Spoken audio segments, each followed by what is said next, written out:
Προχωρούμε με τον κύριο Μαργέλη Σπυροπάνο, βουλευτή Λευκάδας του ΠΑΣΟΚ. Για 8 λεπτά, κύριε Σπυροπάνο. Μαργέλη.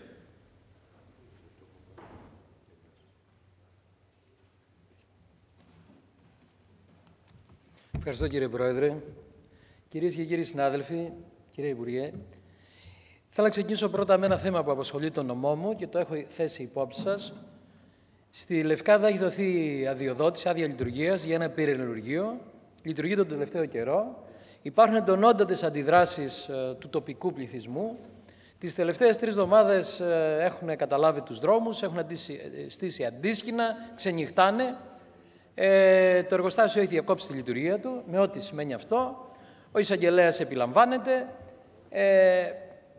Έχουν ζητήσει οι τοπικές υπηρεσίες περιβάλλοντος από το ΙΠΕΚΑ, από τις αρμόδιες υπηρεσίες, επιθεωρητές του Υπουργείου σας να μεταβούν στη Λευκάδα, να κάνουν έλεγχο, να δουν αν τηρούνται οι περιβαλλοντικοί όροι, αν είναι σωστή η εδότηση του πυρηνουργείου και αν όλα είναι σωστά να συνεχίσει τη λειτουργία του. Αν όμως δεν είναι σωστά, αν δεν τηρούνται οι περιβαλλοντικοί όροι, να πάρθουν οι αναγκαίες αποφάσεις. Σε κάθε περίπτωση, κύριε Υπουργέ, σας κάνω έκκληση όσο γίνεται πιο γρήγορα να πάνε, διότι οφείλουμε να λειτουργήσουμε ως συντεταγμένη πολιτεία και να δίνουμε απαντήσεις στα ζητήματα που δημιουργούνται και να μην τα αφήνουμε να παίρνουν διαστάσεις και εντάσεις που δεν υπάρχει λόγος κανένας. Είμαι σίγουρος ότι θα ανταποκριθείτε στην έκκλησή μου. Τώρα, όσον αφορά το νομοσχέδιο που κουβεντιάζουμε.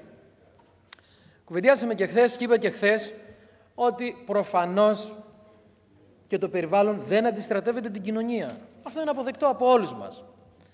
Όμως και η κοινωνία, θέλω να προσθέσω εγώ, δεν αντιστρατεύεται το περιβάλλον. Αντίθετα, νομίζω ότι μετά τα λάθη που έγιναν όλα τα προηγούμενα χρόνια, τις παραλήψεις που κάναμε, τις λαθεμένες πολιτικές, την ατολμία που δείξαμε ως πολιτικό σύστημα να πάρουμε γενναίες αποφάσεις για να προστατεύσουν το περιβάλλον και εκεί που οδηγήθηκαν τα πράγματα και εκεί που φτάσανε, νομίζω ότι όλοι οι Έλληνες έχουμε συνειδητοποιήσει και πρωτίστως οι Έλληνες βουλευτές ότι πλέον έχουμε χρέος να πάρουμε μέτρα, γενναίες αποφάσεις για την προστασία του περιβάλλοντος, για την προστασία του βιολογικού πλούτου της χώρας μας, που νομίζω είναι εθνικό κεφάλαιο πραγματικά, την προστασία της χλωρίδας και της πανίδας, που αποτελεί συγκριτικό πλεονέκτημα για τη χώρα μας και για την ανάπτυξη της χώρας μας τα επόμενα χρόνια.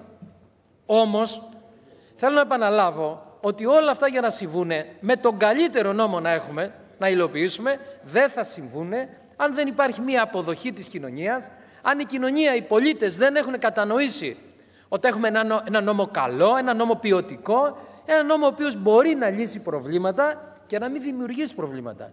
Ένα νόμο δηλαδή που θα είναι φιλικός, εύκολος, κατανοητός, θα έχει στόχο, θα έχει φιλοσοφία.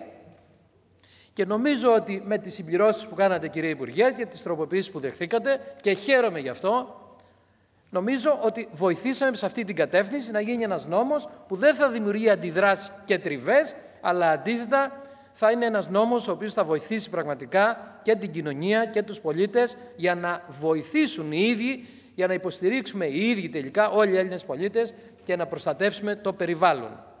Και θέλω να παρατηρήσω ότι είναι υγεία για τη βουλευτική ομάδα του ΠΑΣΟΚ, για όλους εμάς τους βουλευτές και για μένα προσωπικά που είχα αυτή την άποψη και ήμουνα μεταξύ των βουλευτών, των συναδέλφων, οι οποίοι καταθέσαμε παρατηρήσεις, καταθέσαμε προτάσεις, καταθέσαμε την αγωνία μας συντεταγμένα και θεωρώ ότι είναι πολύ καλό αυτό. Άλλωστε και ο πρόεδρός μας, ο πρωθυπουργός της χώρας, αυτό έχει ζητήσει, ενεργούς βουλευτές. Νομίζω ότι όλοι μας, και εμείς ως βουλευτές και εσείς ως υπουργός, κάναμε αυτό που χρειαζόταν. Θέλω όμως να κάνω μερικές παρατηρήσεις. Η πρώτη παρατήρηση που θέλω να κάνω έχει σχέση με το άρθρο 9 και τη διάταξη που προέβλεπε 300 μέτρα, 200 νομίζω τα κάνατε τώρα, 250 δεν θυμάμαι, με την τροπολογία που καταθέσατε. Παρά τα αυτά θέλω να σας πω ότι αυτό πρέπει να το διορθώσουμε, διότι θα δημιουργήσει τεράστια προβλήματα. Ακούστε με λίγο. Καταρχήν υπάρχουν 2 κατηγορίες προστατευόμενων περιοχές. Υπάρχουν προστατευόμενες περιοχές που τα όρια τους πραγματικά έχουν καθοριστεί με ασάφεια και εκεί υπάρχει ένα ζήτημα. Και θα πρέπει να δούμε στις συγκεκριμένες περιπτώσεις, όταν είμαστε οριακά, πώς θα λύνεται το ζήτημα. Υπάρχουν όμως και άλλες περιοχές προστατευόμενες που έχουν καθοριστεί με πολύ σαφήνεια.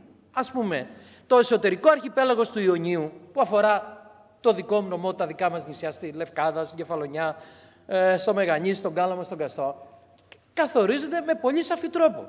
υπάρχουν συντεταγμένες, γεωγραφικό μήκος, γεωγραφικό πλάτος για τα σημεία που είναι στη θάλασσα μέσα.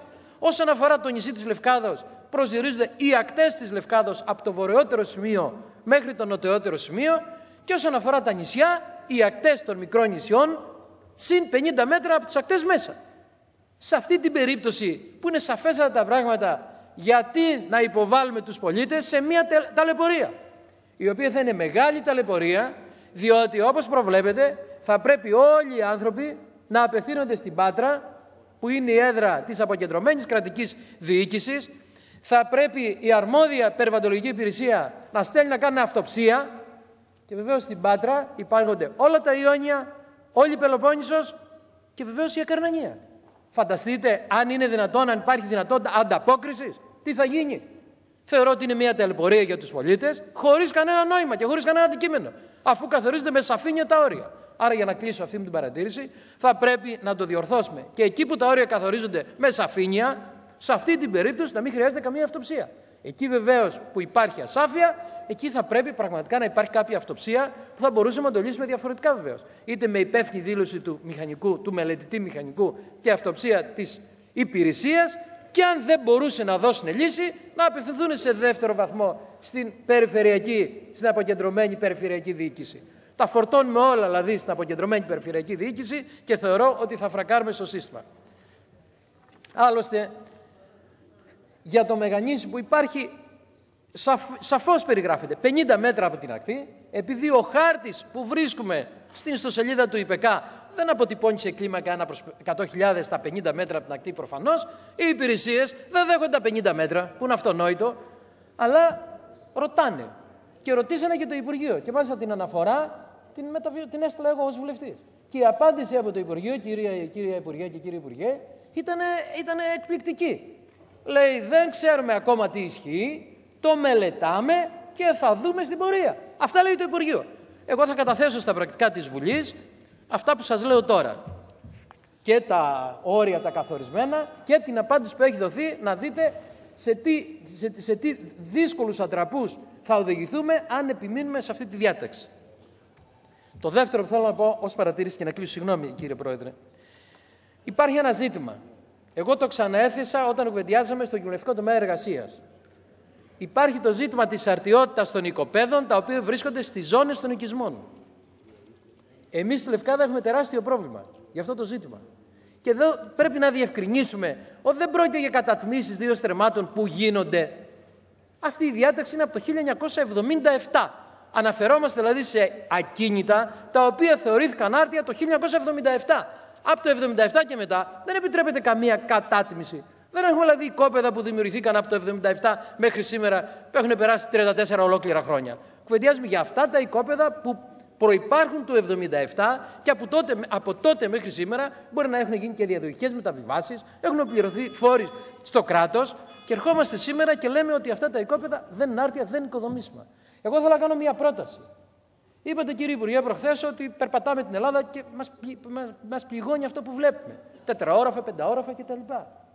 Δεν ενοχλεί η αρτιότητα σε αυτό. Δεν εξετάζει κανένας αν είναι 4 στρέμματα το ακίνητο που είναι χτισμένο μέσα ή 14 ή 24. Αυτό το έκτρωμα βλέπει και τον ενοχλεί. Θα μπορούσαμε λοιπόν εδώ πέρα να διατηρήσουμε την αρτιότητα και την οικοδομησιμότητα σε αυτά στις ζώνες και να επιβάλλουμε άλλους όρους. Να μην χτίζει 200 μέτρα, να χτίζει 120. Να μην χτίζει διόροφο, να χτίζει ισόγειο. Να επιβάλλουμε βιοκλιματικό σχεδιασμό. Να επιβάλλουμε τη μορφολογία, τα υλικά που θα επιλέξουμε για να τα χρησιμοποιήσουμε. Να επιβάλλουμε ανανεώσιμες ενέργειες, χρήση φωτοβολταϊκών. Θεωρώ ότι αυτό δεν θα ενοχλήσει.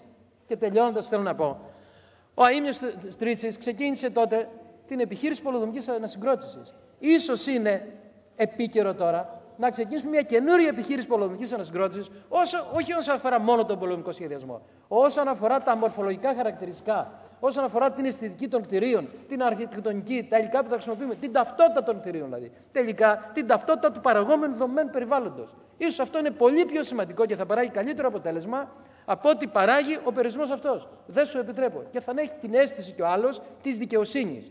Διότι αυτή τη στιγμή, για λόγους που κατανοώ εγώ, επιτρέπουμε τη λειτουργία ατομικών και μεταλλευτικών επιχειρήσεων σε περιοχές προστασίας. Ολοκληρώνοντα, έχετε καλώς. Επιτρέπουμε τη λειτουργία ποτά περιοχών ολοκληρωμένης τουριστικής ανάπτυξης σε περιοχές προστασίας. Επιτρέπουμε βιομηχανικές εγκαταστάσεις σε περιοχές προστασίας, επιτρέπουμε ΑΠΕ σε περιοχές προστασίας. Πώς θα πείσουμε τον πολίτη όταν στα δύο στρέμματα δεν του επιτρέψουμε να χτίσει ένα μικρό σπίτι με όλες αυτές τις προδιαγραφές που σας είπα νωρίτερα. Σας ευχαριστώ πολύ για την κατανόησή σας. Ευχαριστούμε τον κύριο